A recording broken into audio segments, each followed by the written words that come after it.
I am your friend, Dr. Charles Apoki. I woke up this morning and put on the TV and I saw breaking news. US and Israel starts military action in Iran. That's something I had been anticipating since the protests broke out in Iran. I follow Tutsi TV, Tousi TV. Maya Tutsi is an Iranian, and his parents are in Tehran. I had thought that Donald Trump had forgotten about military action against Iran. At a point, I told my wife that I won't be tuning to Tutsi TV to know when the strikes were going to take place in Iran. And I switched off my mind. And I told her that one day it would take place. But my mind was also playing tricks on me because of the negotiations that were going on.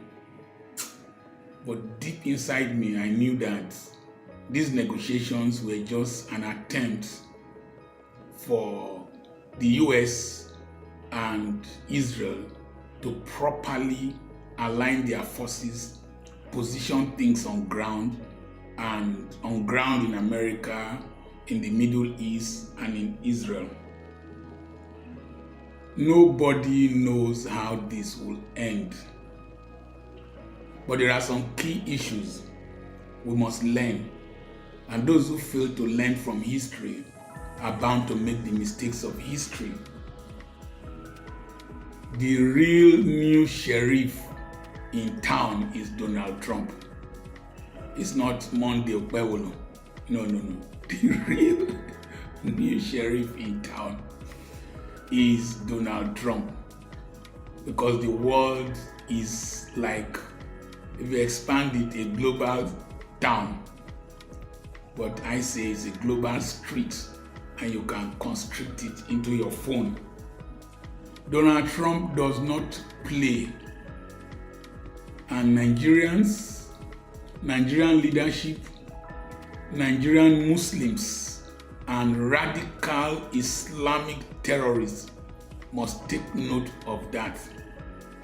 And any Muslim commentator must be very careful. Donald Trump does not play. I have said that before, particularly now that their troops are on ground. Don't play rubbish play near any of them. Okay, you might not like him, but he's a tough guy. Economic sanctions over the years culminated in what is happening now because it crippled the Iranian economy. And a combination of oppressive, radical Islamic extremism and a bad economy was a recipe for this revolt that eventually led to this invasion. Your morality of the invasion is up to you. Nigeria was involved in the Republic of Benin. Nigeria threatened the Principe and Sao Tome when their president was visiting Obasanjo. Nigeria was involved in Sierra Leone and Liberia and contributed to effecting a regime change. Nigeria was involved in Congo. You will say that they were under United Nations or ECOWAS stimulated or organized presence. Question your morality, but listen to the facts. What lesson can we learn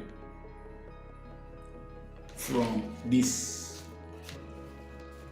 The continuity of a repressive regime might stay for some time, even decades. This one, 47 years. But they eventually fall if the people are unhappy. The initial excitement of every revolution stays for some time. After a while, people will start questioning the benefits of the revolution. Religious extremism and totalitarianism without concurrent economic development and prosperity will eventually lead to a revolution. The people will one day question your leadership. Most people do not realize that the French Revolution took place after France went to the United States to join them to fight against the UK, and America gained independence. Then there was a drought and grains were scarce, but the abbots and the bishops still demanded tithes in grains, very oppressive demand, and the people were hungry while the elites were enjoying. And the people revolted and guillotined the king. That's how the French Revolution took place. Is it likely in places like Nigeria, if we keep seeing intimidation, if 100 million is paid mistakenly into the account of the son of an inspector general of police from the slush funds of Anambra State, we keep seeing money displayed by the elites. We keep seeing money budgeted for cars, and like one state last year, they budgeted 16 million for health or one thing, and they are budgeting a lot of money for cars, for foreign trips, for aircraft, for this and that, and the people are suffering. What happened in Iran can happen in Nigeria if the people are angry. Now, and pursue economic development over militarization and global influence. Iran was supporting Hezbollah, supporting Hamas, supporting the Houthis, and supporting Islamic radicals all over the world, in Mozambique, even in Nigeria. Meanwhile, the economy was going down. That contributed to what is taking place. However, let's not create another Afghanistan, Libya, or Syria in Iran. It will be very devastating. It is very easy to strike a regime, eliminate the leadership, but to consolidate political stability and leadership in any nation without boots on ground, even with boots on ground, is very, very difficult to attain. I wrote here that the Western world, they are very crafty and strategic in thinking. The Iranians were meeting with them from Geneva to this place to that place. What was in their minds? They still executed it. Don't be surprised that they want to control the oil in Iran. Control the oil in Iran. You must be very careful. All that we have negotiated with the United States, we must be very careful. If they told you that they don't want Sharia in Nigeria, be very careful. all these noisemakers pushing for Sharia in Nigeria, you might hate me, but religion has not developed any nation. Religion has never developed any nation. It is strategic thinking, it is intentional developmental plans, and democratic governance, and strong institutions, and retribution for corruption that develops a nation. Ideally, religion is a personal deal, should not be made a state responsibility. The other thing is that I was discussing with my wife. Iran is fighting in too many fronts.